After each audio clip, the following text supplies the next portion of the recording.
नमस्कार मित्रांनो, मी अलकनंदा दुर्गे आपल्या सगळ्याचं माझ्या चॅनलवर स्वागत करीत आहे, वंदन करीत आहे आणि अभिनंदन करीत आहे.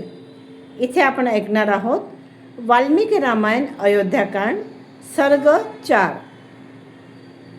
राम कौसल्याला युवराज पदाबद्दल सांगतात.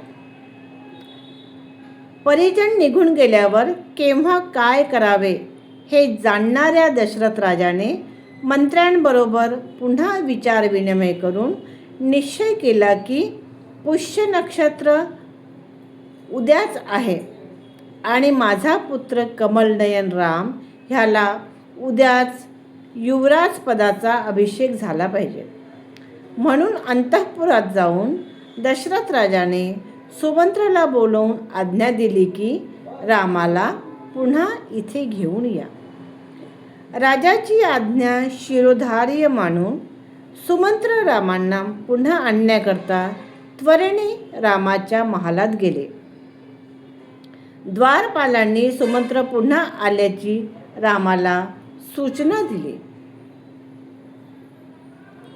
सुमंत्र आले आहे हे पाहून रामाच्या मनात शंका उत्पन्न झाली. सुमंत्राला आत बोलवून रामाने त्याला लगेच विचारले, तुम्हाला पुन्हा येथे येण्याचे काय कारण झाले ते पूर्णपणे सांगा. तेव्हा सुमंत्र त्यांना म्हणाले, आपणाला भेटण्याची महाराजाची इच्छा आहे. माझा हा निरोप ऐकून जाण्याबद्दल किंवा न जाण्याबद्दल निर्णय आपण घ्यावा. सुमंत्रांचे ते बोलणे ऐकून राम दशरथ राजाच्या दर्शनाकरता पुन्हा राजमहालात गेले. राम आले आहेत हे पाहून व ऐकून दशरथ राजाने त्यांना प्रिय आणि उत्तम उपदेश देण्याकरता आत नेले. कांतिमान रघुनंदन रामांनी महालात प्रवेश करताच पित्याला दुरूनच हात जोडून त्यांना प्रणाम केला. दशरथ राजाने प्रणाम करीत असलेल्या रामाला उठवून आलिंगन दिले व त्यांना आसनावर बसवून पुन्हा म्हटले, रामा, मी आता वृद्ध झालो आहो.